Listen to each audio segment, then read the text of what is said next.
Om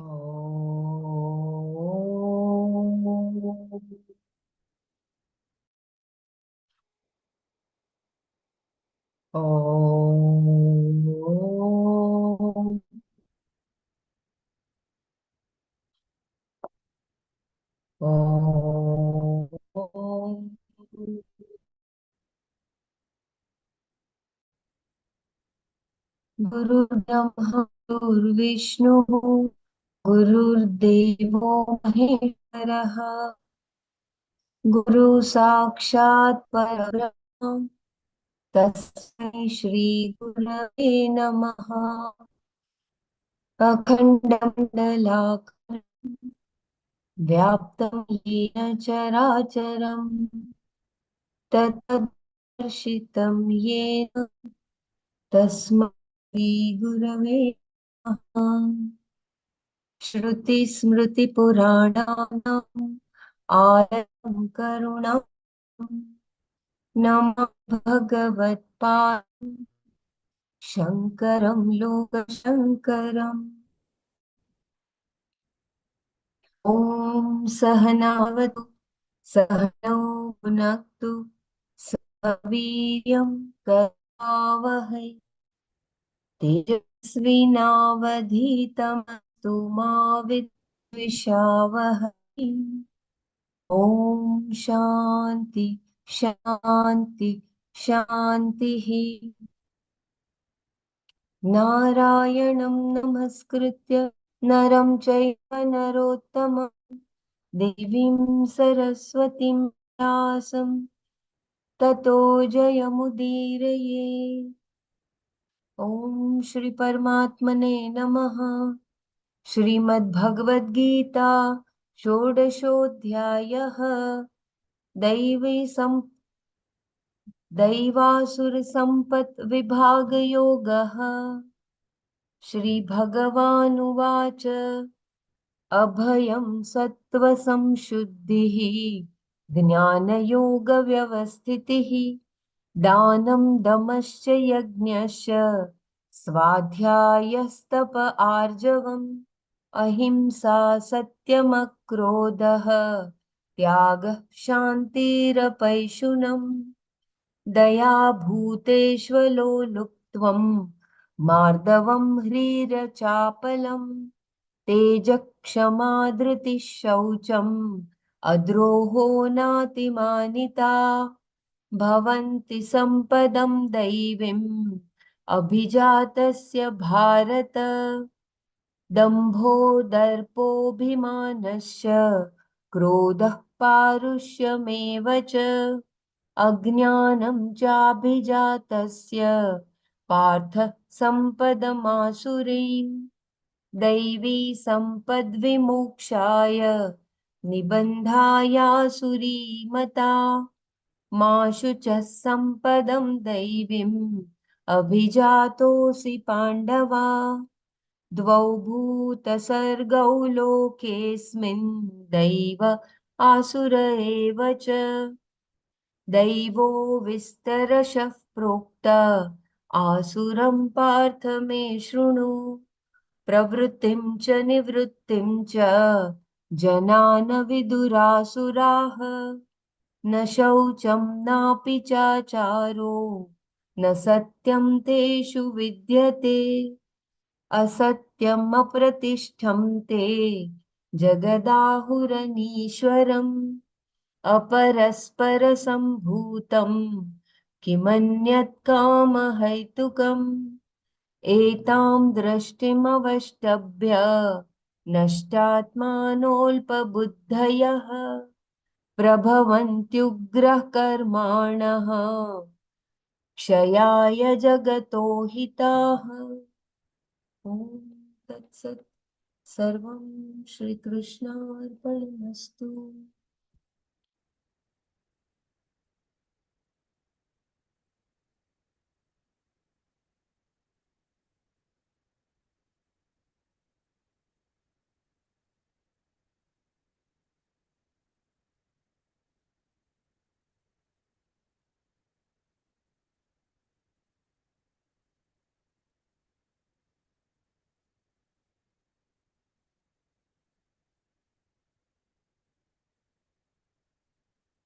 we had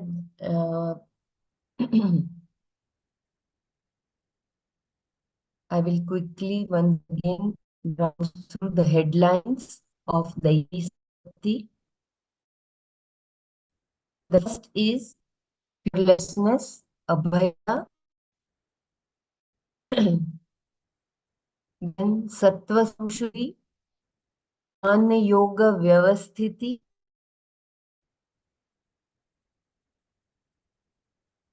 Dana,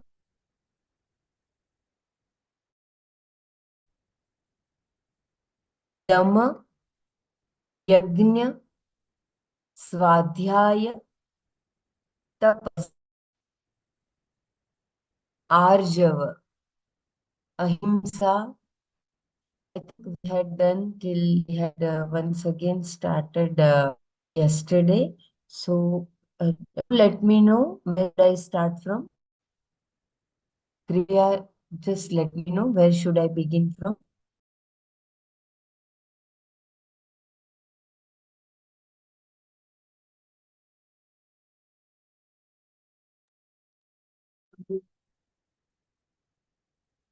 Think, can you go up? Then maybe I'll be able to tell you. Satyam Bruhat, Satya she finished. Satya she finished. Sumaji was reading, right, yesterday. Satya she is finished. Yes, yes. Okay. So Yeah. should I start from Akro or you want me to Yes, please. repeat? No, Yeah. Akrodha is fine. You can start with Akrodha. Okay. Thank you. Yeah. And do let me know if my breaking of voice and someone can take over. There is notification come constantly, but I hope it is okay. Akrodha. Akrodha means absence of anger, but Shankara defines it very beautifully here as the resolution of anger. This implies an acknowledgement of existence of anger. We are already angry and a given situation evokes it. Anger comes from anguish arising from unfulfilled expectations. Every human being has it because from childhood there have been numerous disappointments. Based on some conclusions drawn from these experiences, one gathers anger.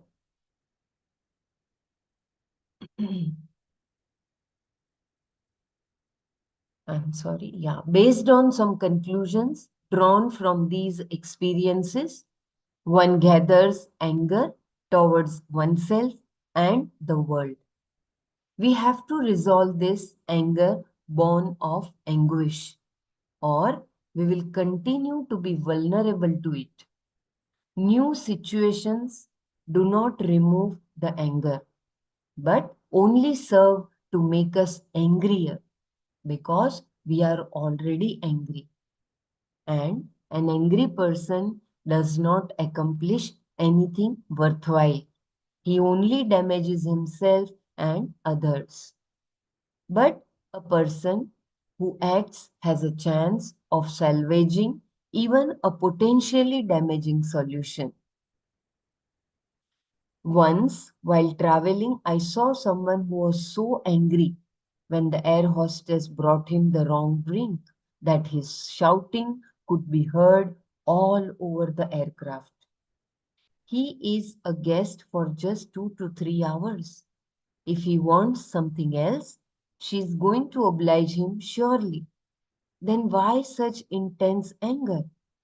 He is already angry. The angry man becomes angry. Do not think that you cause anger in anyone else either. It was all caused long ago and is just sitting there waiting for some occasion to make it manifest. That is the truth about anger.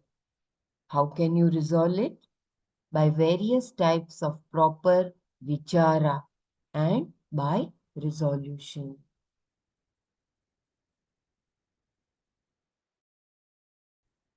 So Brahmaraji had this time read that beautiful shloka. I think Krodhat Bhavati Sammoha, Sammoha Smriti Vibhra, Smriti Bhunshad Buddhi Nash. So, Krodha is not by some, it is already there due to our childhood anguishes. Cognitively, we can change because anger, like every other emotion, is preceded by a thought. More often than not, a conclusive thought, like, this is never going to happen to me, or I can never make him understand. Thoughts like these are the missing link between old anger and the current situation. I repeat, as there was a breaking of voice. Cognitively, we can change because anger, like every other emotion, is preceded by a thought, more often than not, a conclusive thought like, this is never going to happen to me, or I can never make him understand. Thoughts like these are the missing link between old anger and the current situation. The thought usually goes undetected and is what I call mechanical thinking. Without permission, takes place. Any situation which reminds you of the cause of your original anger can trigger the thought. And once the thought has come, the anger is there. There is no feeling without these conclusive thoughts. They hold the anger, and therefore, by proper inquiry, we can neutralize it. First, you must isolate the conclusion. This recognition of the conclusive thought makes it no longer automatic. Then, the more you recognize the thought, the less mechanical it is because you are conscious of it. A time comes when between you, the knowing person, the pramata, and this automatic thinking, there is some space. As the thought comes, we should be able to recognize it. In the beginning, we recognize it only after it has come. Then we recognize it as it comes, and eventually we recognize the occasion in which it can come and find that it does not come. At every stage, it is a question of recognizing the thought and thereby resolving the anger. If there is excessive pressure from old anger, there are harmless methods of releasing it, like beating the floor with a wet towel or writing out all that you feel. Shankara only says, Krodhasya upashamana. Resolving the anger should be done. How one resolves it can vary from person to person. Should I read or add the Manana? Please do let me know if you want to every um, attribute, if you wish to contemplate, kindly unmute and share. Or I Kailashi, can, there was suggestion yesterday that we do Manana later on, but I don't know what about others. But it would be nice yeah, we read okay. it and then even I feel so. But if you don't understand any word or so, maybe we can talk about it. It will be nice because since we have done Manana earlier, we might do Yes, it yes. at the end. No, I don't know Okay, what then others also say. yeah, yeah, Yeah, perfect. In case if anyone requires anything, be yeah. in Just as between much talk. if don't understand small word, but explain lengthy explanations we can keep at the end. Okay, okay. धन्यवाद. धन्यवाद. Tyag. Tyaga, Shankara says, is either a lifestyle of sannyasa or karma tyaga, which is giving up all results of actions in order to know yourself. Once you have tyaga, all results that come under artha and kama do not interest you. You perform action as thing to be done only for the purpose of antahkarana shuddhi. Whether you physically renounce the world or not, you have the spirit of tyaga, absence of ownership and attachment. This vairagya, dispassion, born of maturity, is sattviki. Shanti. Shanti is resolution of the mind, antahkarana. This is possible only if there is no self-judgment. The mind has various phases, and if there is self-judgment, it can create problems in a vicious circle. If, for instance, the mind is restless and you judge yourself as restless, the mind will only become more restless. To then resolve that restlessness is very difficult. So, you avoid creating the vicious circle by refusing to judge yourself on the basis of the mind. This is a very important thing to know. The mind has its own logic. Suddenly, it will think of something that seems to have no connection to anything. We can inquire into the logic of it, but it is enough to know that the mind has a logic of its own. I do not know why it thinks the way it does, nor do I need to know. The important thing is, I do not judge it by I do not judge it, but enjoy it as it is.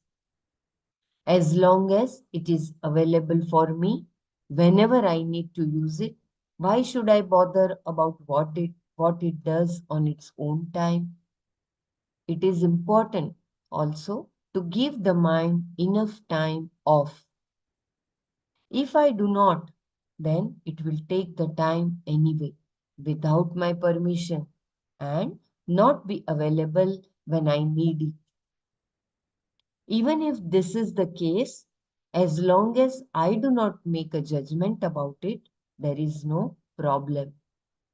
Everything, including psychological issues, ceases to be a problem if I refuse to make a judgment about myself on the basis of my mind. Such a judgment can undermine the understanding of Vedanta. The problem is often expressed by the statement of a mumukshu. Vedanta says, I am Satchitananda, but I do not experience it. Satchitananda is not something to be experienced, it is to be understood. The fact is that you are Satchitananda, the reality of everything and independent of everything. If you say that you do not understand this, that is a legitimate problem. That is why we have so many texts. Shankara would not have written such elaborate bhashyas if people could easily understand. For someone who is studying, not understanding should not be a problem. It just means I have to understand, and so I keep trying to understand till I understand. Shastra says you are Satchit Ananda in spite of your mind, in spite of all the desirable and undesirable characteristics of your upadhi. Even if you consider a brilliant, pure mind to enumerate Satchit Ananda, when we are talking about Sarvajñatva and so on, it is insignificant. It is something like decorating a broomstick with precious ornaments. No matter how wonderful the upadhi may be, it is not limitless Satchit Ananda. Comparison, therefore, has no meaning here. There is no comparison with Satchitananda because in the final analysis there is only Sat Chit Ananda. And differences in upadhis are a matter for resolution, not comparison. When I have to negate even the difference in the manifest form of the Lord and the individual Jiva Ishvara Buddhi Bheda, how does it help me to turn my attention to the differences between individual and individual? The Shruti talks so much about negating any difference whatsoever. When the Shastra is urging me to drop various things in my vision of myself, why should I want to have additional features? It is something like wishing that a dead body should be slim or fat for burial or cremation. When I have to give up my sense of being the body, mind, and senses, how many embellishments should they have? The properties of the upadhi are irrelevant here because the whole teaching is that you should not judge yourself on the basis of your upadhi. If that is clearly seen, even relatively, it gives you some space. Suppose you find yourself frequently judging yourself, you can see that the very judging is a thought, one particular type of thinking. You try to find how the judging takes place with a readiness to accept what is there. When you refuse to accept a fact, resolution, shanti is natural. A factual problem may remain, which you can always attempt to resolve, but there is no problem due to non-acceptance of a fact. By rejecting a fact, we are never going to resolve, we are never going to solve any problem. If not today, tomorrow we have to accept it. And the more we learn how to accept facts, the more there is shanti. Various disciplines like pranayama can also help us gain a relative measure of shanti. So to stop judging ourselves by the basis of the mind. Just understand the fact that we are Sat Chit Ananda. Vilaji, would you How mind reading the last paragraph again? sure. If that is clearly seen, even relatively, it gives you some space. Suppose you find yourself frequently judging yourself, you can see that the very judging is a thought, one particular type of thinking. Then try to find out how the judging takes place with a readiness to accept what is there. When you no longer refuse to accept a fact, resolution, shanti is natural. A factual problem may remain, which you can always attempt to solve, but there is no problem due to non-acceptance of a fact. By rejecting a fact, we are never going to solve any problem. If not today, tomorrow we have to accept it.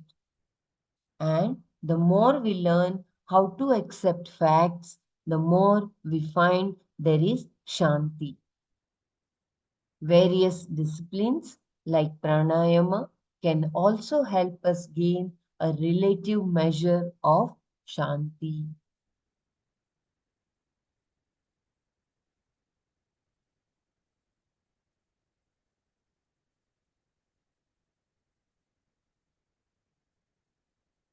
I hope it is clear. Should I read further Yes, or Can you please. read Thank you. Shanti Yes, again? please. shall I Full read Shanti. again? Yeah, Yeah, yeah. yeah, okay. Shanti. Shanti is resolution of the mind, antakarana. This is possible only if there is no self-judgment. The mind has various phases, and if there is self-judgment, it can create problems in a vicious circle. If, for instance, the mind is restless and you judge yourself as restless, the mind will only become more restless. To then resolve that restlessness is very difficult. So, you avoid creating the vicious circle by refusing to judge yourself on the basis of the mind. This is a very important thing to know. The mind has its own logic. Suddenly, it will think of something that seems to have no connection to anything. We can inquire into the logic of it, but it is enough to know that the mind has a logic of its own. I do not know why it thinks the way it does, nor do I need to know. The important thing is I do not judge it, but enjoy it as it is. As long as it is available for me whenever I need to use it, why should I bother about what it does on its own time? It is important also to give the mind enough time off. If I do not, then it will take the time anyway without my permission and not be available when I need it. Even if this is the case, as long as I do not make a judgment about it, there is no problem. Everything, including psychological issues, ceases to be a problem if I refuse to make a judgment about myself on the basis of my mind. Such a judgment can undermine the understanding of Vedanta. The problem is often expressed by the statement of a mumukshu. Vedanta says, I am Satchitananda, but I do not experience it. Sat Chit Ananda is not something to be experienced, it is to be understood. The vision is that you are Satchitananda, the reality of everything and independent of everything. If you say that you do not understand this, that is a legitimate problem. That is why we have so many texts. Shankara would not have written Shankara would not have written such elaborate bhashyas if people could easily understand. For someone who is studying, not understanding should not be a problem. It just means I have to understand. And so I keep trying to understand till I understand. Shastra says you are Satchit Ananda in spite of your mind, in spite of all the desirable and undesirable characteristics of your upadhi. Even if you consider a brilliant, pure mind to adumbrate Satchitananda, when we are talking about Sarvajñatva and so on, it is insignificant. It is something like decorating a broomstick with precious ornaments. No matter how wonderful the upadhi may be, it is not limitless Satchit Ananda. Comparison, therefore, has no meaning here. There is no comparison with Satchit Ananda because in the final analysis, there is only Satchit Ananda. And differences in upadhis are a matter for resolution. not comparison. When I have to negate even the difference in the manifest form of the Lord and the individual, Jiva Ishvara Buddhi Bheda, how does it help me to turn my attention to the differences between individual and the individual? The Shruti talks so much about negating any difference whatsoever. When the Shastra is urging me to drop various things in my vision of myself, why should I want to have additional features? It is something like wishing that a dead body should be slim or fat or for burial or cremation. When I have to give up my sense of being the body, mind, and senses, how many embellishments should they have? The properties of the upadhi are irrelevant here because the whole teaching is that you should not judge yourself on the basis of your upadhi.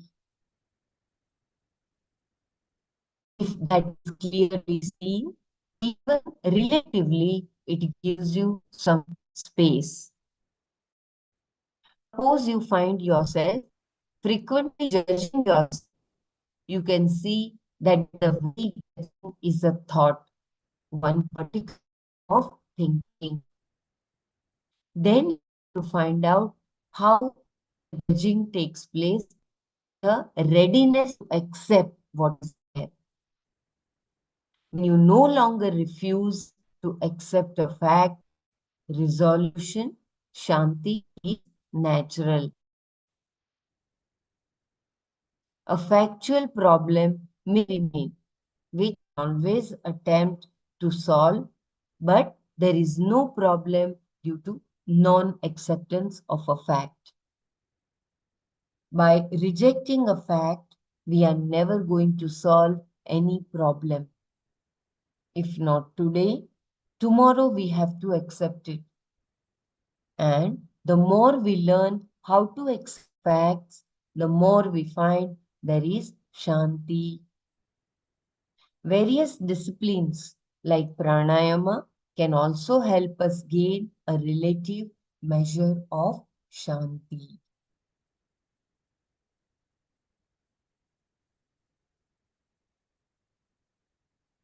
Uh, should I read further or you want to have some discussion?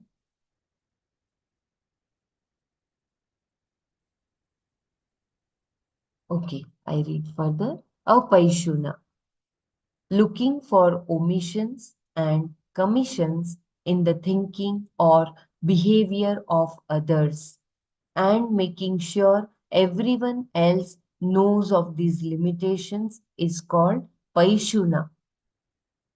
And absence of paishuna is apaishuna.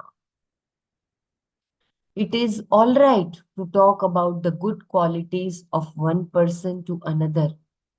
In fact, it is good because it confirms what is good in you and in others. But talking about the defects of others, looking for problems and then exaggerating them and presenting them out of context, in other words, gossiping is paishuna. This is not helpful to us.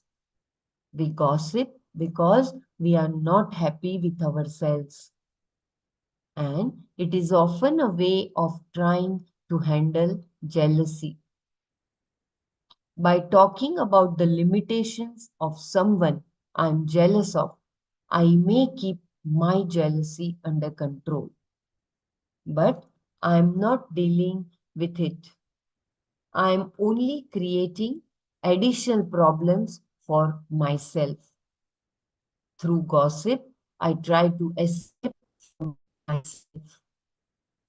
There are many means of escape, like excessive eating or working, but gossiping more than the others spoils both mind and the mind of the person who listens to me. It is destructive. It is better to stay with myself and look at problem that is creating the pressure for me to talk about someone else that will lead to apaishuna.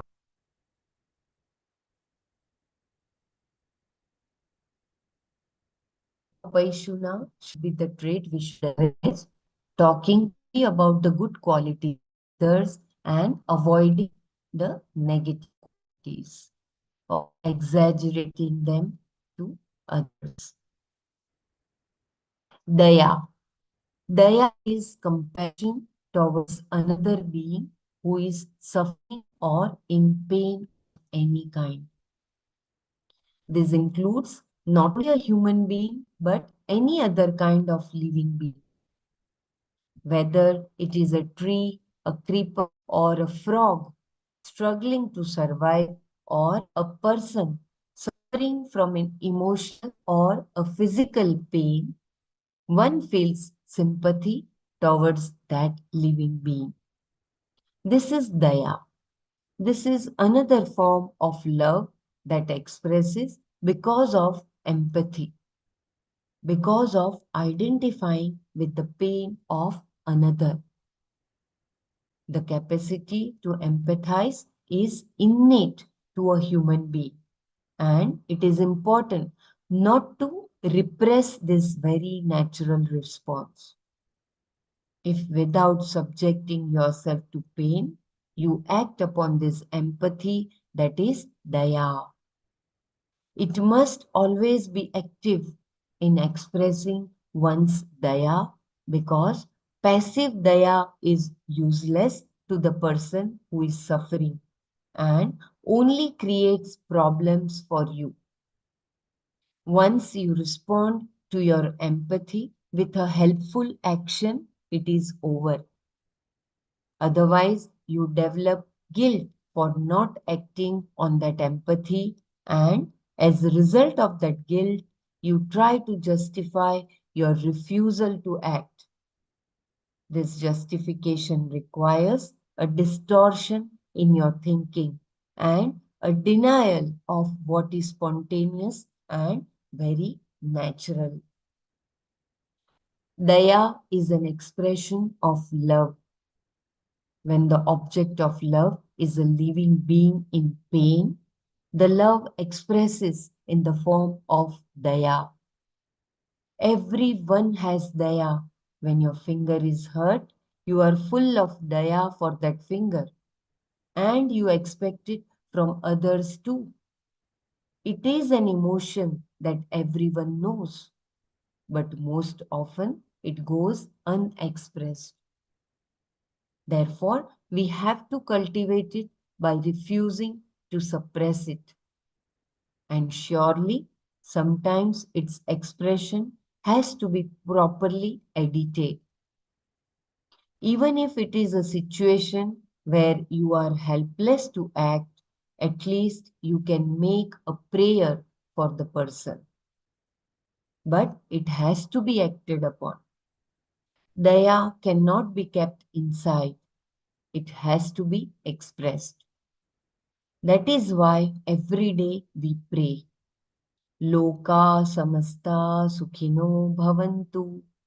May everyone be happy because I do not want to be unhappy.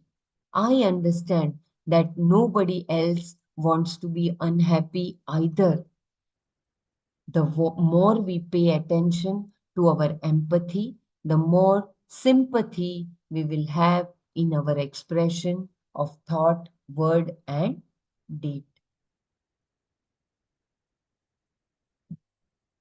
Daya or compassion, it's a natural expression of any living being, and we should have it. If there is a situation where you can't help, then at least you should do a prayer. Aloluktva. Aloluktva is an absence of longing in the presence of desirable sense objects.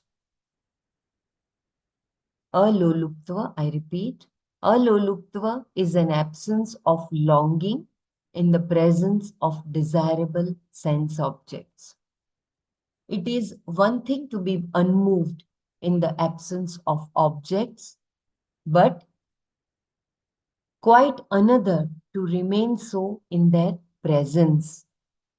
That is why when we go to a big departmental store, we come out with more than what we intended to buy. Buying just what you wanted takes a lot of self control. In cultivating this value of aloluktva, practice is important. Without removing the sense objects, though perhaps that may be helpful in the beginning, you appreciate all of them without a longing arising in you. Even if a fancy occurs, you do not respond to it. In shopping, for instance, you allow all your fancies and impulses to arise, but purchase only what you really need. This is considered sattvic because it requires a descriptive mind. If that is not operative, you will be subject to longing and, in this instance, impulsive buying. This is what we call loluktva, an expression of rajas.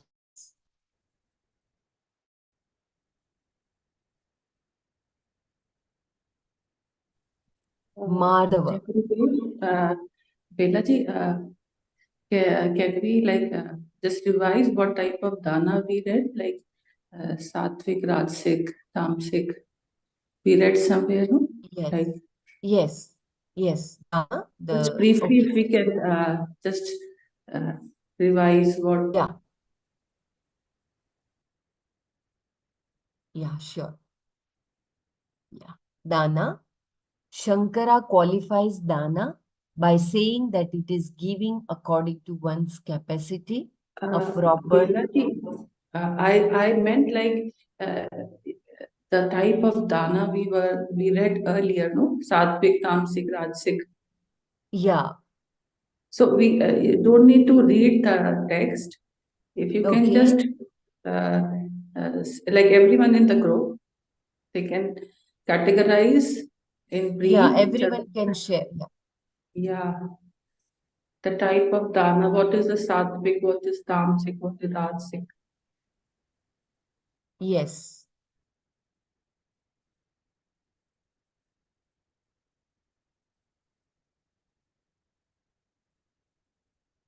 Yeah, I think Sattvic, Rajasic, and Tamasic in the next chapter it will be described. But here, as long as I understood, while giving dana, one is you should consider the patrata and with the attitude with which you give. Kindly help me to contemplate. Everyone can with Shraddha. The feeling with which it is given, uh, that also categorize it into sattvic. If you are giving it with the thought of helping the person out in need, like if you are giving in need and you don't like you don't say that or declare that I gave that dana. It is like in a uh, not expressing your this or not showing it to others that you have uh, donated something. Just you gave it to help a person, and you don't want anybody to acknowledge it. So uh, this would become a sattvic dana, like people do in the temples. Also, they give that in the kundi that they put dana, no, The giver, without. Mm, the giver correct. should be giving like that. The no taker should not know it also. Ki we have get a dana. Yeah. That is sattvic. Yeah, right. And also Right. no expectations of any returns. This is different Correct. example, like but in case we are helping someone, so no expectations of anything in return from the person would be sattvic dana. Yes, very beautifully pointed out.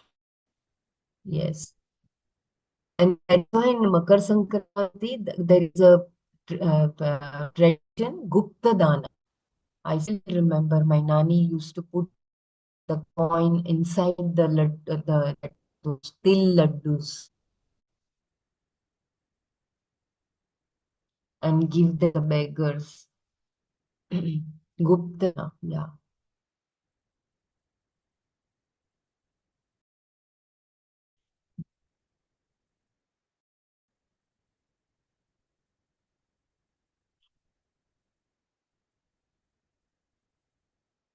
Annadan is considered Mahadan, but And what is Vidyadan is Shrestha, I think. Yeah. what would you call Rajasik Dana? Rajasik Dana is Those what? people who have the nameplates donated by this, donated by B, what is my Okay. understanding? They have nameplates, no, in the places, various public In places. temple also they have names carved on steps. Hmm.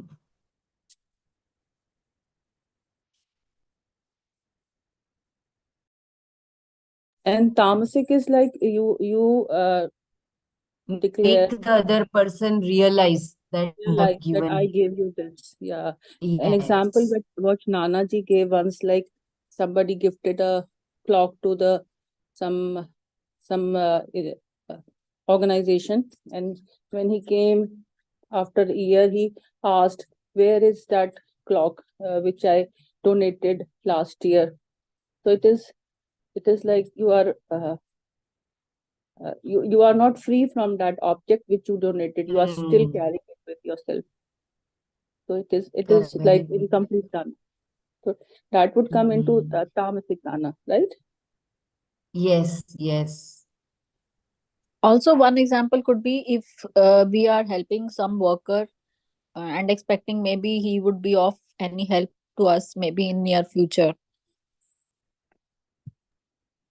would that be Correct. tamasic है ना? Correct, correct. We Expectations, with usually give expectation. the leftover food or leftover clothes to them, to the maids, and then we expect them to work more for us. That is tamasic.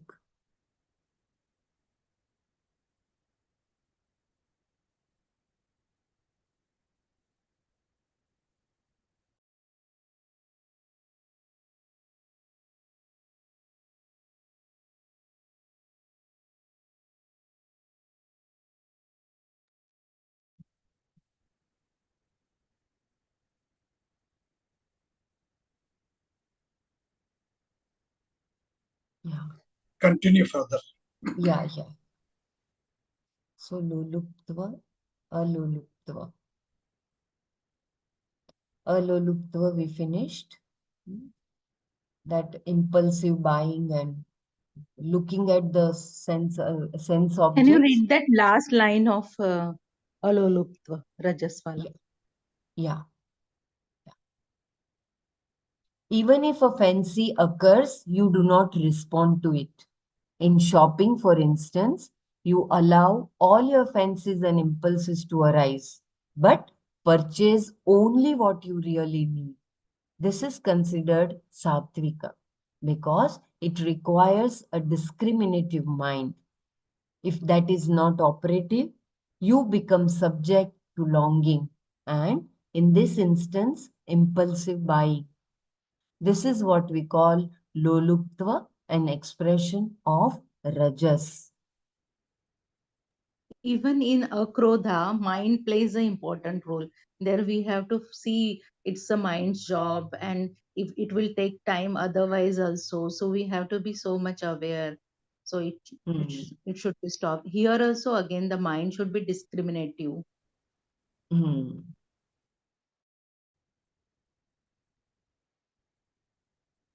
Buy only what is required.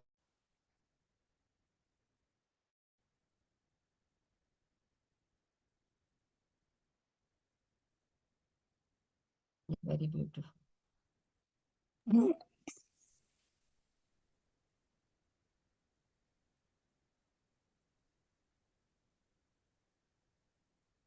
I think we can apply it even to when we go out for the function and eating there.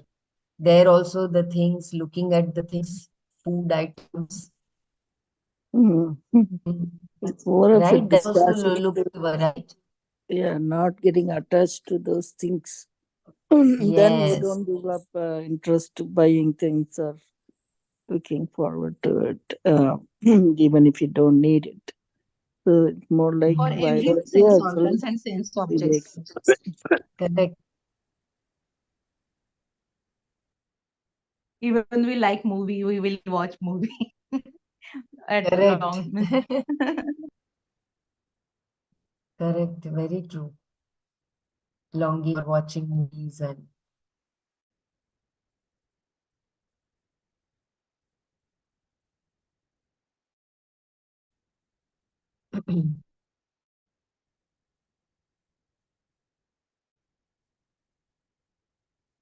okay. Mardava. Mardava is absence of cruelty. It's from the word which means soft. The petal of a flower is mrudu. Softness, a kindness in attitude is what we call mardava.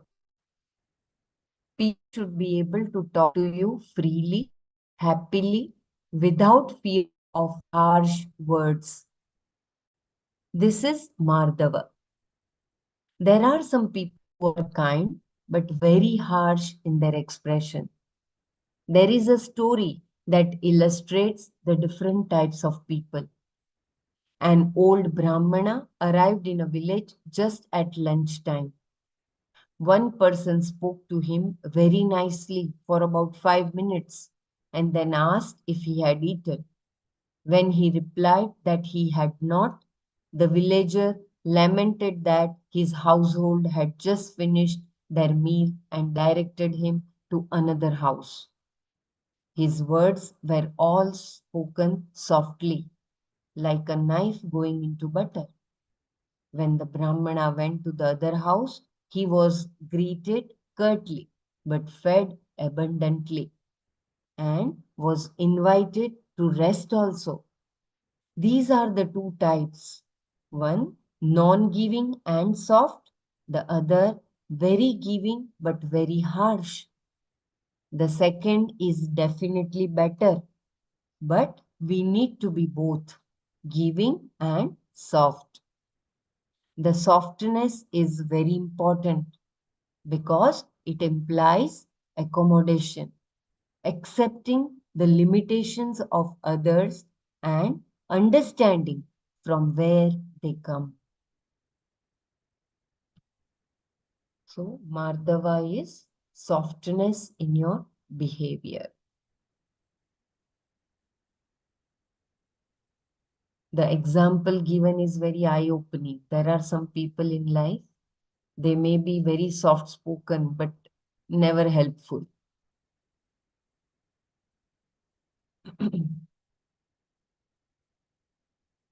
Hri.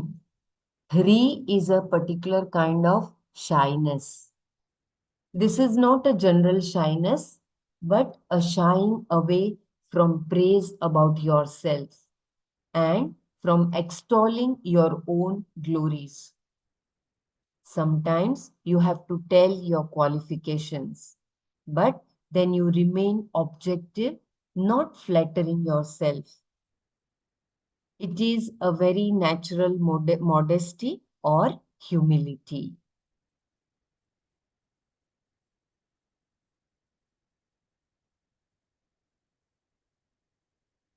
In my Sanskrit group, I see Bala Subramaniam. He's the Gulf authority. When I look at him and his humbleness, he never likes, he's serving so much without taking a penny. But so much of humility he has. So that example comes. I think those who Brahmaraji knows him, right? Bala Subramanian sir. And he never likes to talk about his qualifications and other things or what he has done. He has committed his whole life for spreading the Sanskrit language.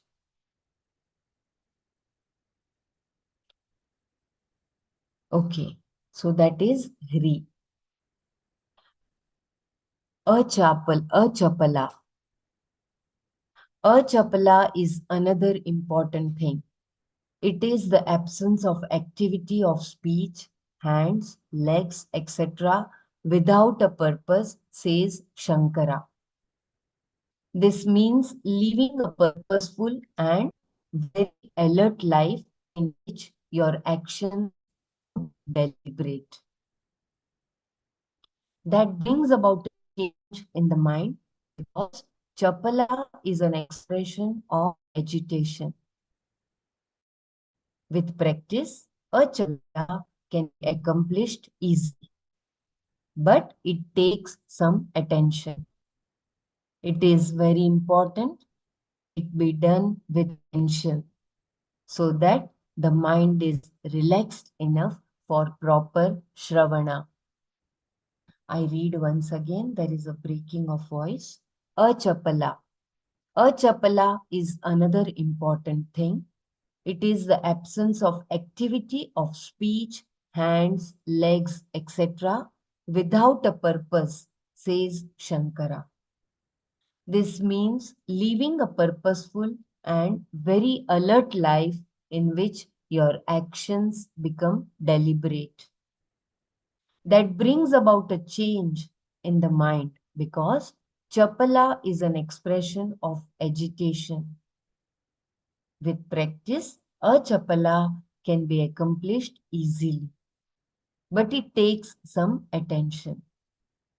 It is very important that it be done without tension so that the mind is relaxed enough for proper shravana.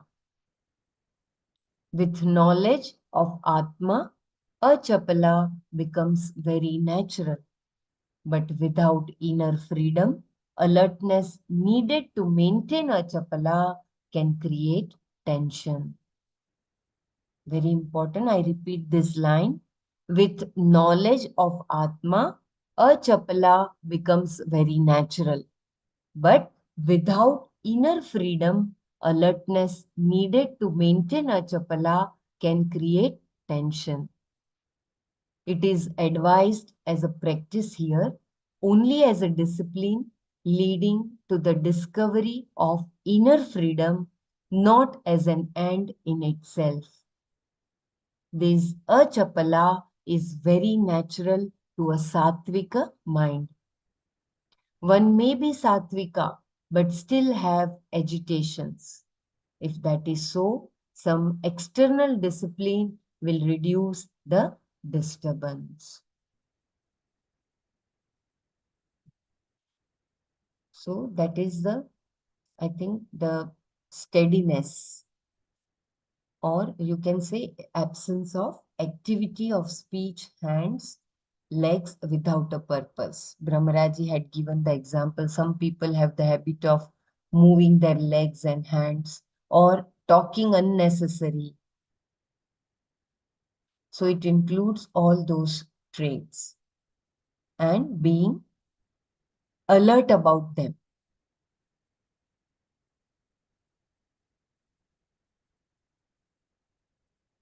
No, they are not alert because there is a rajas. But keeping in mind, we don't have to move or like that. That needs practice. That creates a tension. So when you have a inner freedom, only then with the sattvic mind, it is subsided. That is a chapala. Because Correct. keeping in mind, I don't have to move. That also creates tension. That sentence Correct. is given there. Yeah, very And true. with sattvic mind and practice, Mhm. Means in sattvic person, agitation must may be there, but that external forces which makes agitation can be overcome by some practices, like Yeah, what he has said. yeah, some dhamma, external discipline. Mhm.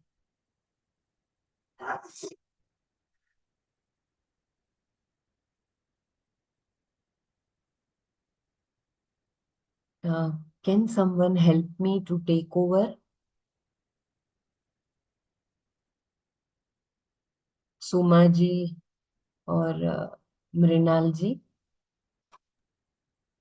Is Sumaji there? I don't think she's there. She's not there. Okay, I can read, but I'll share so that you can be free. Yeah, that will be really nice. Yeah. Dhanyavad.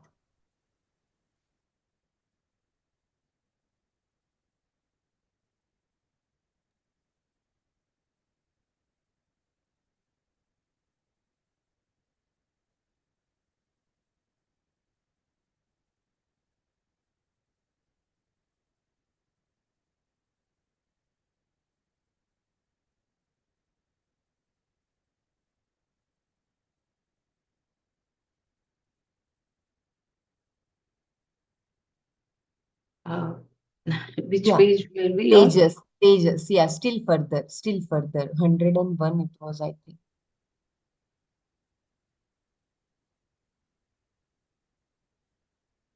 Hmm, yeah.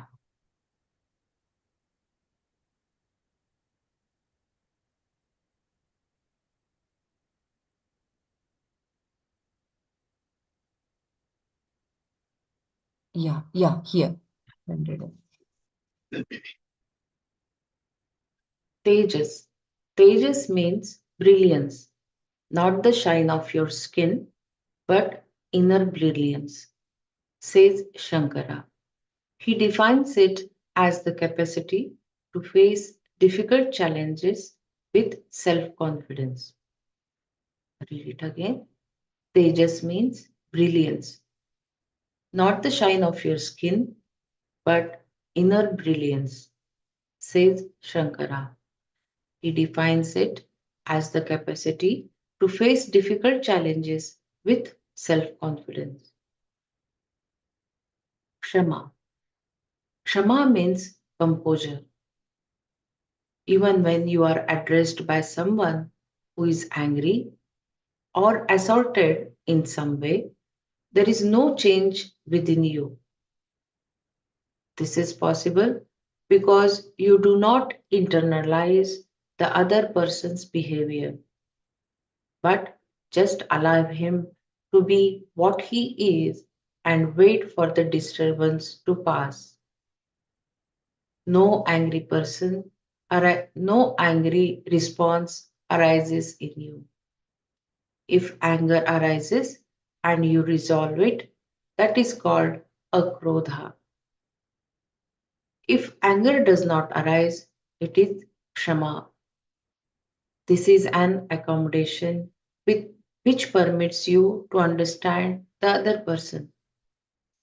Unless you have the readiness to allow a person to be as he or she is, there is no way of understanding him or her.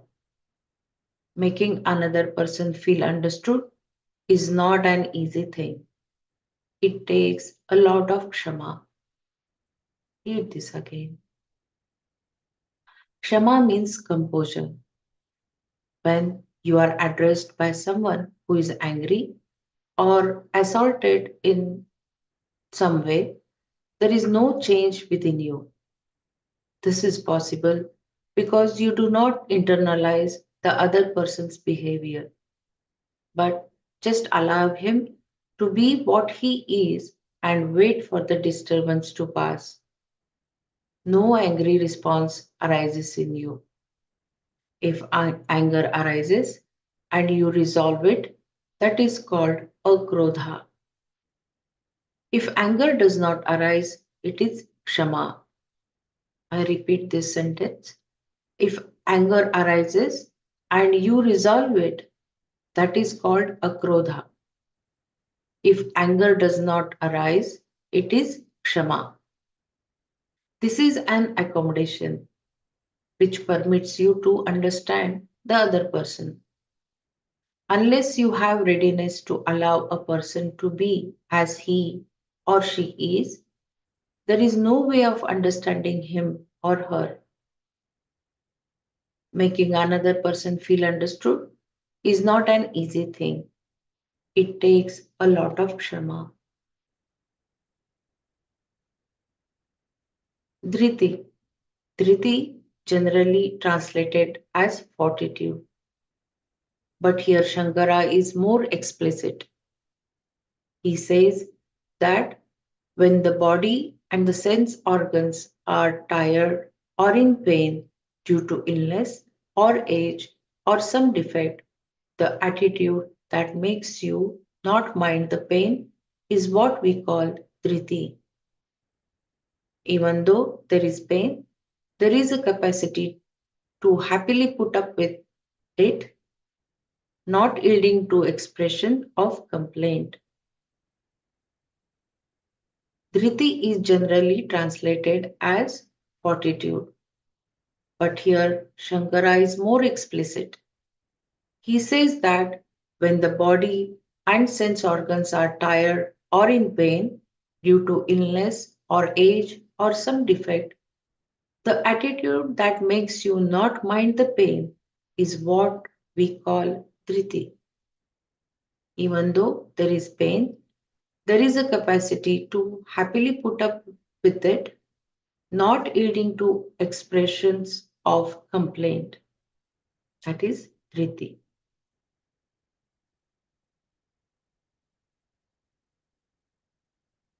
Shaucha, cleanliness, is of two kinds, inner and outer. External cleanliness means keeping the body, clothing, and the environment clean. This is an important discipline because it helps create a healthy frame of mind. Inner cleanliness is a mental disposition, that is, the opposite of one assailed by emotions like hatred. Whenever these disturbing emotions are detected, they are replaced by their opposite.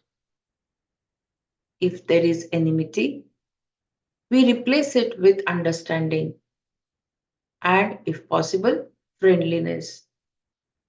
If there is hatred, we analyze what it is that is hated and try to understand it. If the understanding is complete, love or compassion will naturally arise. If it is not, we deliberately introduce these emotions, shifting our attention to what is lovable about the person or why he or she is deserving of compassion. One has to look into one's own mind and, as these emotions arise, create the opposite attitude, Pratipaksha Bhavna, and thereby develop a mind which is predominantly sattva. Other important ways of bringing about inner cleanliness are daily prayers, japa, and meditation. These are all cleansing acts. These are all cleansing acts because there is surrender involved. Anything the mind might have gathered is dropped in prayer. What sort of things does the mind pick up that it needs to be freed from? Shankara lists deceit and being under the spell of likes and dislikes. Having likes and dislikes is not a problem, but when under their spell, we act against dharma. If your likes and dislikes happen to correspond with right and wrong, you are totally free.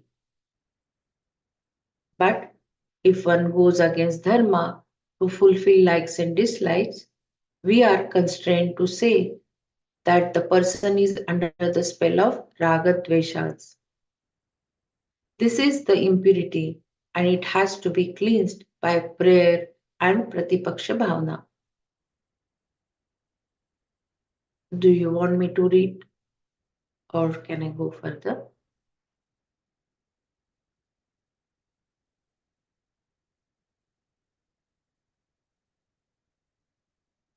Adroha. Adroha is absence of hurting. Since we have already discussed ahimsa and have defined it as absence of any harmful action, adroha is to be taken as the absence of even a thought of hurting another. The word ahimsa can itself include absence of even thoughts of hurting if there is no special mention of another word like adroha. But since adroha is cited separately, the meaning of ahimsa is restricted to the absence of oral and physical actions of hurting. With adroha, the harmful thought is also dismissed. When there is not even a desire to hurt another, that is adroha.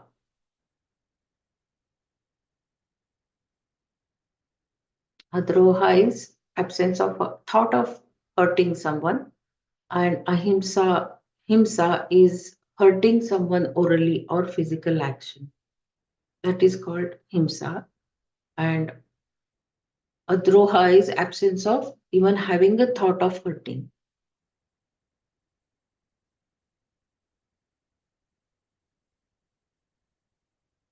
Natimanita. Atimanita is pretentiousness with a demand for respect.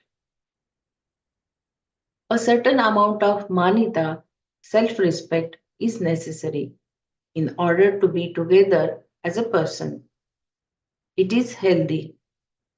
Otherwise, you will undermine yourself with self criticism. Atimanita, pretentiousness, demanding respect from others is what is negated here. It is an excess of manita. The absence of this attitude is nati manita. It makes for just a simple person. Atimanita is pretentiousness with a demand for respect. A certain amount of manita, self respect, is necessary in order to be together as a person. It is healthy. Otherwise, you will undermine yourself with self criticism, atimanita, pretentiousness, demanding respect from others is what is negated here. It is an excess of manita. The absence of this attitude is nati manita. It makes for just a simple person.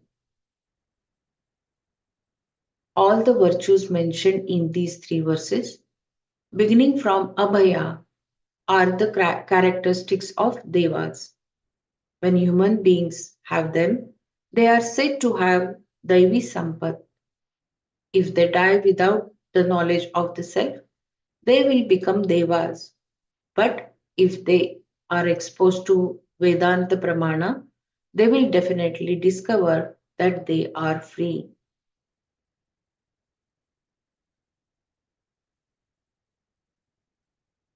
Um, want to do Manana on these now?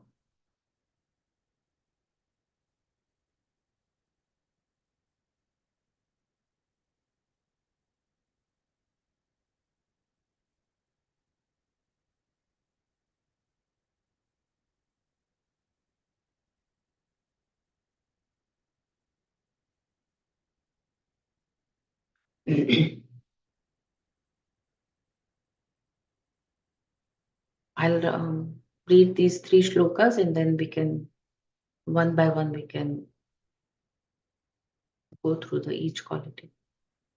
Shri Bhagavanuvach abhayam sattva samshuddhihi ज्ञानयोगव्यवस्थितिः दानं दमश्च यज्ञश्च स्वाध्यायस्तप आर्जवम् अहिंसा सत्यमक्रोधः त्यागशान्तिरपैशुनम् दया भूतेष्वलोलुप्स्त्वं मार्दवं ह्रीरचापलम् तेजः क्षमा धृतिः शौचम् अद्रोहो नातिमानिता भवन्ति सम्पदं दैवीम् अभिजातस्य Bharat. Shri Bhagavan said, freedom from fear, purity of mind, steadiness in contemplation, charity, judicious restraint, performing rituals, recitation of one's own branch of the Veda, religious discipline, austerity, alignment of thought, word, and deed, absence of hurting, truthfulness, resolution of anger, renunciation, resolution of the mind, absence of calumny, compassion for living beings, absence of ardent longing, softness, modesty, absence of physical agitation, brilliance, composure, fortitude, cleanliness, no thought of hurting, and no exaggerated self opinion are there for the one who is born to the wealth of Devas, Arjuna. Each word here is quality for the one who has cultivated or is born into the spiritual wealth, Devim Sampadam Abhijatasya. Each one of these has to be understood thoroughly. The first one was fearlessness. Someone wants to talk about it?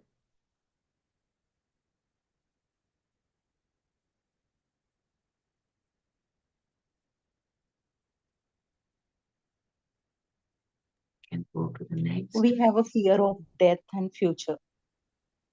Yeah.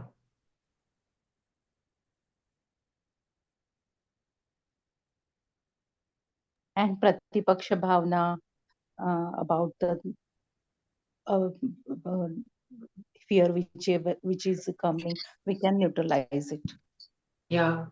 Uh, about the fear of death, we can overcome by knowing that I'm not the body and body is going to die. I'm going to be not dying. That thought. Didi, what is root cause of fear?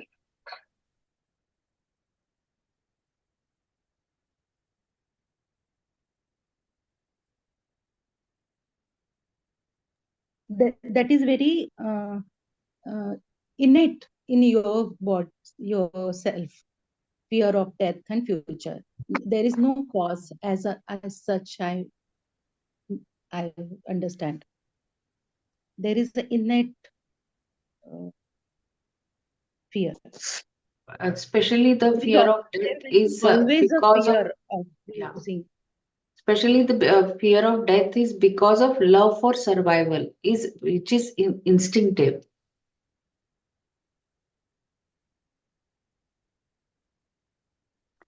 If you go a little further, fear is due to separation, feeling of separateness and ignorance.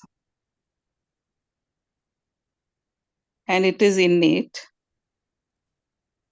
Fear, Gurudev said, no, fear, love, and hatred are all the same energy Distorted getting forms. transformed into one another. So, when do we experience fear? All the Of course, loss this of is all loss, fear of losing things, losing person or job, money, status, all kinds of so that when you have a better idea of, you're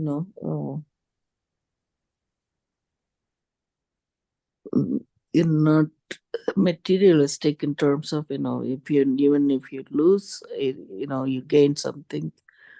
It's always, there is a change. It's not going to be the steady state. When we know, understand that kind of a thing, and you're not going to be fearless. I mean, you're going to be fearless.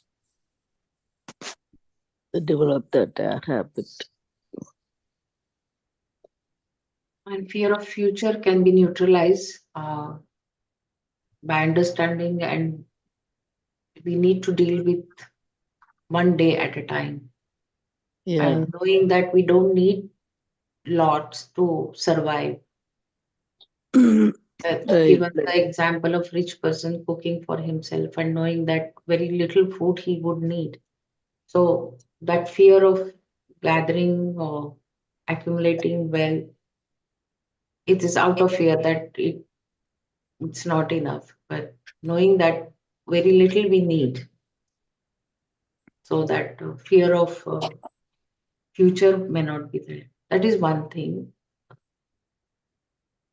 Uh, Once I had heard Gurudev explaining fear, that a child is born without fear. That is why it jumps even from a cupboard or from a tall bed.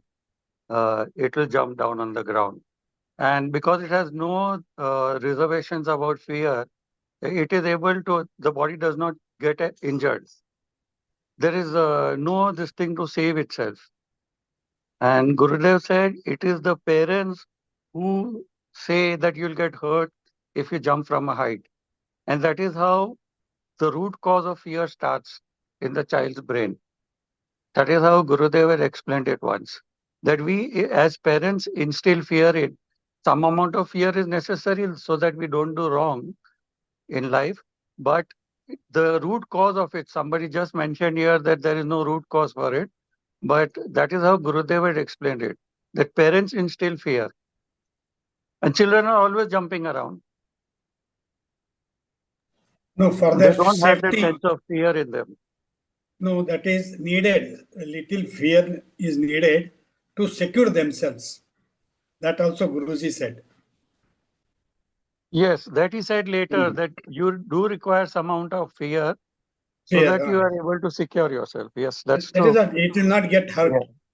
That is, they don't No, the purposely do earlier it. discussion was on that there is no root for it, root cause for it. But this is how it is instilled, is how Gurudev had explained it. There is a thought that precedes that emotion, right? Like the fear. But what about For the example, for when animals? you're Like they have fear, no? That is innate in them because they love themselves. Means they fear for their uh, survival. So it is innate in them.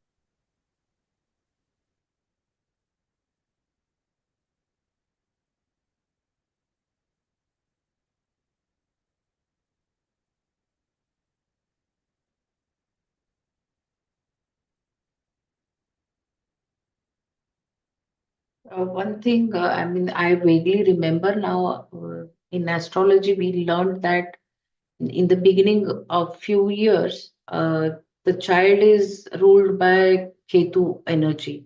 So Ketu is headless, and that's why they don't use their, there is no fear or there is no head, and that's why the kids could, as Prasthiti was saying, they could jump and all. Because they are headless then that time. They don't have that buddhi to, distinguish what will hurt them and all.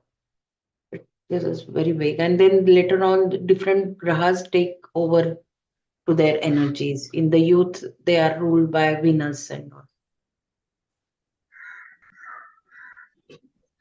Very good explanation there.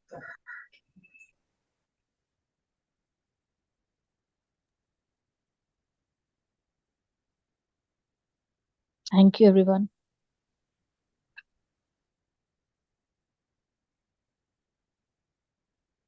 Then the next one is Sattva Samshuddhi.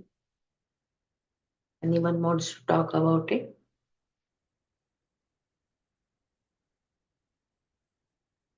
Sattva samshuddhi means purity of mind. Antakarana shuddhi. If all the values are properly understood, there will be certainly be antakarana shuddhi. Giving up deceit, cheating, and falsehood in your interactions with people, you will gain the sattva samshuddhi. Jnana yoga What exactly vyavasthita. is deceit? Yeah, I used to feel cheating and deceit would be the same, but looks like they have different meaning. I haven't looked into dictionary.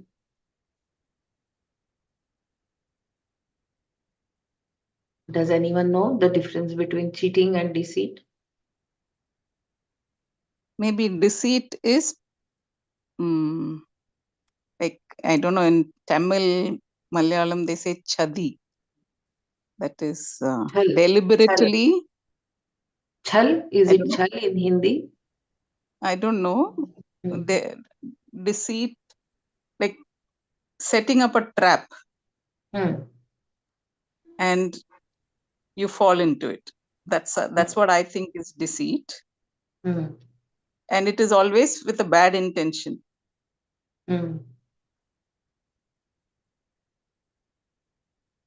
You can cheat Like you yourself pretend to also, be no? a friend and then mislead or make use of your weakness. Your friend knows your weakness, so makes use of your weakness and traps you. So this is my understanding of deceit.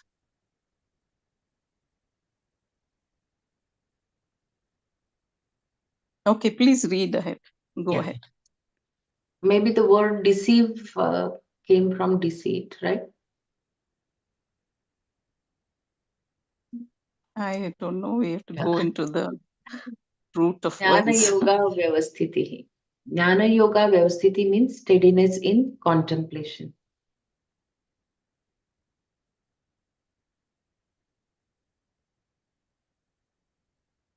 And the meaning of the word Atma and the word Brahman has to be properly understood. Now, the word cheat means act dishonestly or unfairly in order to gain advantage, especially in a game or examination. So that's cheating, like dishonest and unfair. But whereas the deceit means, I think, what she said, like masking the truth, misrepresenting the truth. Being dishonest and fair is the cheating. Mm. Okay. Yeah, thank you.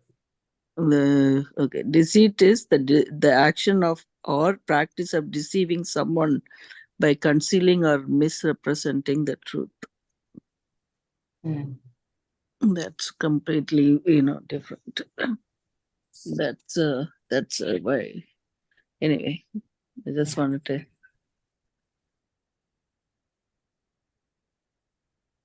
Thank Jnana you. yoga vyavasthiti is understanding the proper meaning of Atma and Brahman and steadiness in contemplation.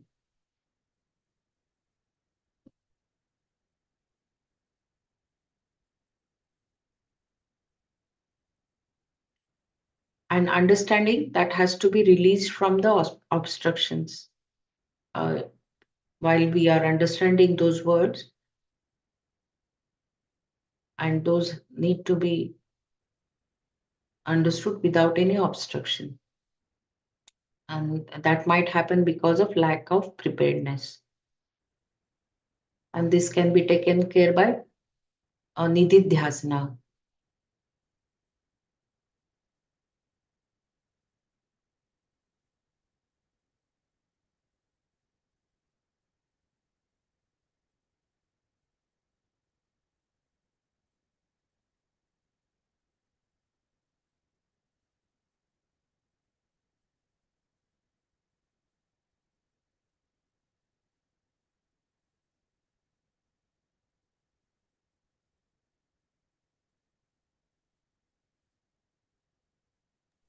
Here, that Varna Ashrama Dharma has been explained very, very nicely here. Yeah. It is not only guna karma, okay, but even family, he said families. Because in that, you sacrifice your raga dvesha, like and dislike. You will do the work only for the duty's sake. Yeah. And that is needed to have a good society. So you have the family like this family is like that, this family is like that. But what was that is Brahman, Kshatriya, and all that. But all these works, when you do as a duty, you are acting, you are Brahman. That is what it is important. See, they have written there. Yeah. Yes. Yeah. As a result, the person becomes master of his own raga dveshas and enjoys what we call Devi Sampat. Whether he is defined as Brahmana, a Kshatriya, a Vaishya, or a Shudra, in terms of his vocation, he is a Brahmana by quality. Quality. This is very, very, very important. This is reflected in his disposition and attitude. The qualities of such person are described in these three verses. They are either natural to him or he is mindful of his activities in terms of these values. So this is very, very important. That Jnana Yoga Vyavasthita means established in the highest knowledge of moksha. Yeah. And further, it says, to develop a disposition in which sattva is predominant, a duty-based structure is helpful. By doing your duties, whatever they are, you become Brahmana. Brahmana. This very, very important sentence. Not by Kshatriya, Brahmana, not that way. But doing the duty, even a Shudra, if he does his duty correctly, he is a Brahmana. That Brahman, Brahmana is Brahman actually. Because that is the highest aim or highest goal man aspires for. And he should. Everyone has to aspire for that moksha, and that is being Brahman. For that, we have to sacrifice our likes and dislikes.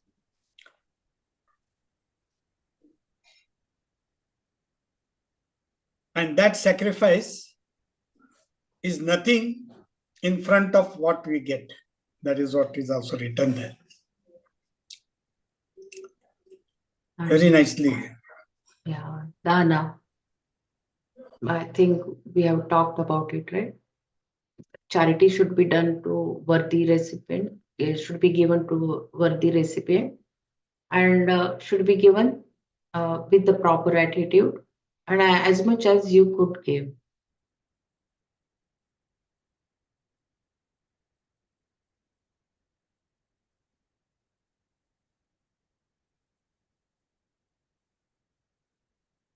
And that gratitude never diminishes.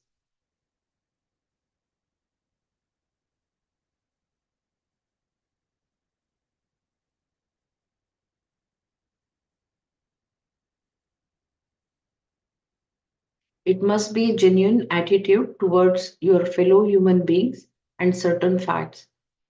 Somebody is in a position to say, I do this, somebody, yeah, but it is with the like how you should be working with your co-workers as a manager, how you would be.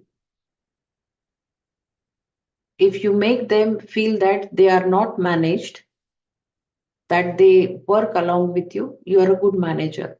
If you can manage them without giving them a complex, you are a great manager. That also. Because somebody is in a position to do it, but one is not superior to another. Duties differ. This is all it's there. Because somebody has to say and somebody has to do.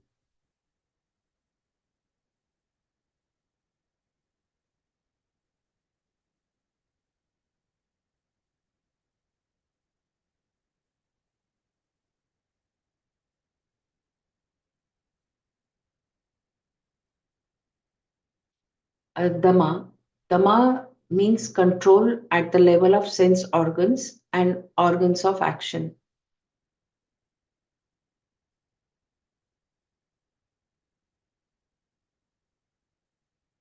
Dama should be there in everything, talking, walking, eating, moving around. This is Dama. Yajna, daily rituals.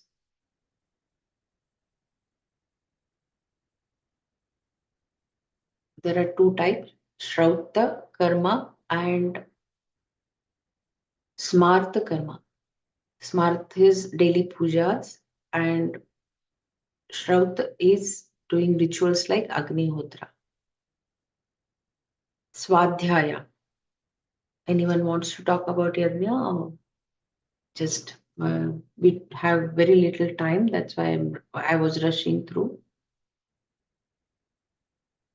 Or should we stop here and talk about it tomorrow?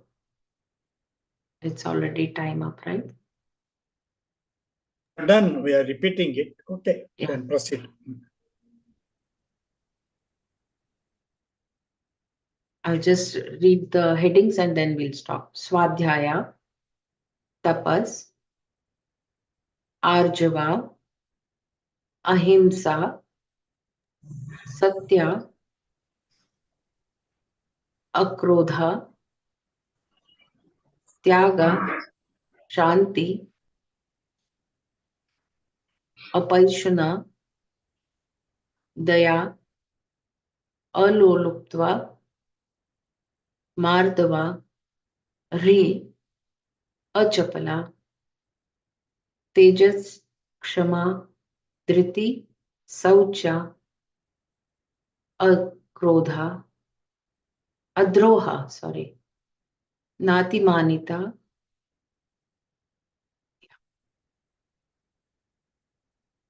Sumaji, you want to play the video? Jai Gurudev, sorry to interrupt. I little bit, maybe today or tomorrow, I want little bit more deeper understanding of fear. Taking certain steps, some bold steps to come out of our own boundaries, and we become more fearful. I think we need to be little bit. I need to. That clarity is not there much. If somebody can help, please. In which? Yeah, we can repeat fear tomorrow again.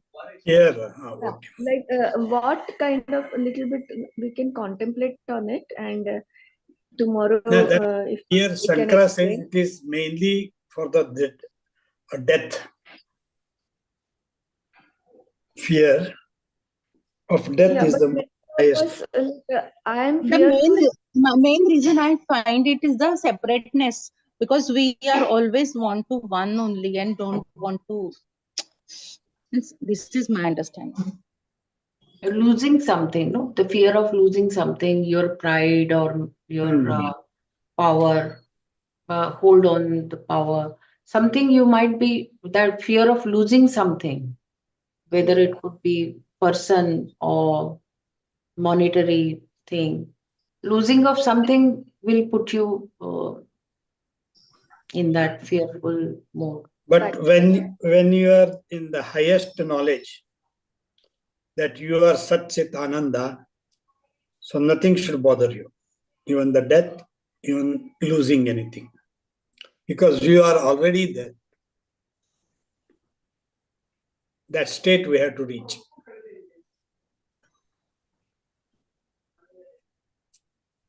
Yeah, Also, thank that you. everything is changing, and we are very little small speck That is what, in this it's universe. ultimately the highest knowledge. When you get it, all this comes. What is When you this? keep, For everything is Yeah, changing. How does fear go? Okay. Fear of death. The wisdom is you are not the body. yeah, And fear of separateness, that ego, that Yeah, causes fear the of most fear. missing So out also. yeah, FOMO, that we call. no, but once yeah. you know that you are Purna, you will not miss anything. So No, here that here, Pradipaksha Bhavana, no, that Ah, Gurudev says, make your ego big, include everybody. So Pradipaksha Bhavana you use. And the third fear, what is the third fear? Of future. Of future. And that So can be tackled taking one day at a time yeah, and be opposite values are complementary. You can take that also. And everything is changing. You can take. So all these wisdom you can take. So I think wisdom is no, the here, key to overcome everything. right. But But here, what I existential am trying to, wisdom. Pardon? yeah, correct. Here I want to put it in little bit different ways because we are not enlightened. We are Yeah. still like one leg in the Maya and one leg understanding, going deeper into spirituality. So here, anything repetitive, we are comfortable with in our comfort zone in every aspect of your life, including the spiritual. But anything you want to cross the boundary, do something different, or broaden your this thing at every level, you need some bold steps to be taken. There, the fear uh, crops up, and that limitation you feel limited somewhere, and you stop taking some bold actions to come out of or to take a next level at any for anything. that That time you kind of need, fear, that time you uh, need Shraddha, surrender, faith. that Ananya Chintamam, that is what. Yoga Kshemam Vayamyaham. That Shraddha, you should need it. When you have right. Shraddha, you will not have fear. Guruji is there to look at me. That faith has to be there. That very deep faith that Guruji is there with us or higher divine is there with me. Then you will not fear at all. Right. That we have to develop. And conviction, full conviction Yeah, for that is what. what you are going to do, what steps you are, and ready to take means उसको झेलने के लिए wave को झेलने के लिए तैयार है kind of that is that boldness and that strength. I think that is that called the dhruti. I don't know, Dhriti is but there are many Yeah. types of all the qualities is needed. In Surrender is Dhriti, the it is most said important. when you have a pain in the body, but you have a thinking ki it's not more. Um, we can sustain the pain and we will not show it outside. Then it is Dhriti. We have Yeah. a pain, but we will not express it. In okay. that bhavana will come when you feel that I am not this body. The pain is to the body, not to me. No, If here you are I think just that Shraddha, what point I am trying to, that the kind of fears are there, no, see, at bodily level or mind or doing mental, anything, yes. everywhere that some fear is there, no, so that separation or taking a next step, next level, education or profession or taking little bit more responsibility or doing something new in your life which you have never done up till now. Anything of that sort, we tend to uh, take a step back, and especially when you are in the age group little bit later. So here that what is that will help to overcome the fears and take some bold steps. Knowing that You the freedom, you have to freedom from everything. no, you have to act like a lion. You see, advanced course. Everything is Ah, changing. right. Take it on head like Shraddha and lion. And if you cannot change, live with it. And ultimately, the surrender. That advanced course. Thank you so much. But knowing the knowledge of Sachidanand and not comparing with Yeah. other Upadhis, and somewhat getting clearer, okay, why should we not fear? And Gurudev always said, you are not alone, my dear. Yeah. So that energy is taking care of us.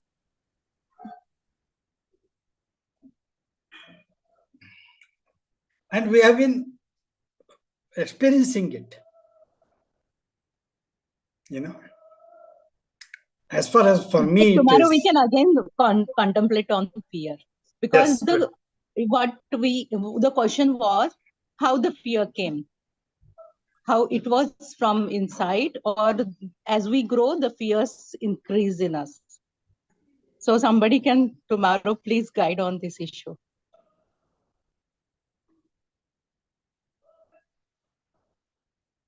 Main thing is Shraddha.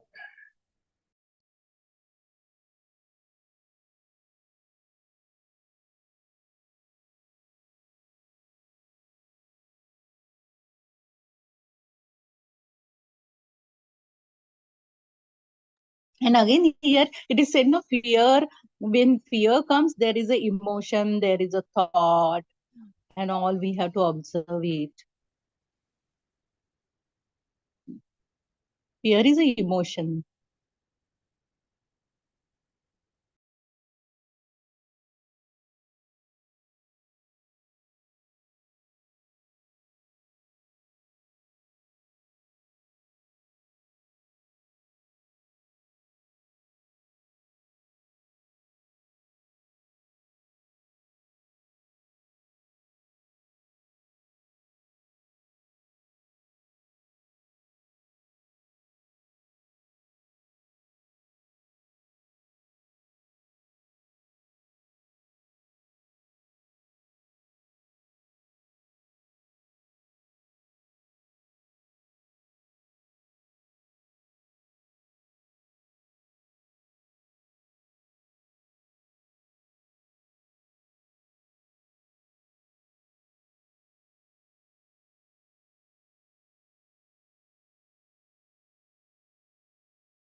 Am I to play this now or?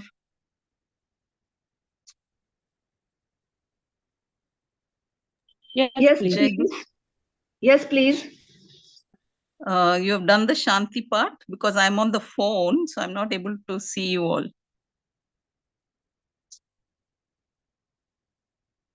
No, Shanti part is not done. Okay, then you can do the Shanti part and then I'll play.